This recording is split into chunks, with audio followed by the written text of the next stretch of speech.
When I was a kid, I knew there was a monster in the attic. At first, my parents were indulgent. They bought me a nightlight and, on really bad days, they let me sleep in their bed. However, as time went on, they got less and less patient with me, told me I needed to grow up, that big girls aren't scared of monsters. No matter how many times they told me monsters weren't real, I knew they were lying.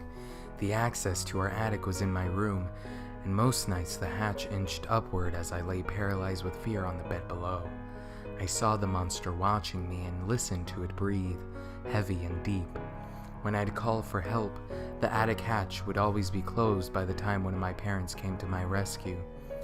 This fear persisted so long that I was taken to a therapist. She talked down to me in that diabetically sweet, fake voice adults use to bullshit kids that think they are way too dumb to know better. We acted out scenes using puppets, and she encouraged me to draw the monster. That was easy. I'd seen it clearly on many nights. A long neck, undersized head, and one glaring red eye, like a lamprey. Ultimately, therapy didn't pan out. I worked out some anti-monster measures on my own. The blanket was my force field. As long as the monster couldn't see me, it would get bored and retreat into the ceiling. Even on the hottest of nights, I remained curled under a thick comforter. I held it above me when I had to get up and use the bathroom. The monster hated water, too.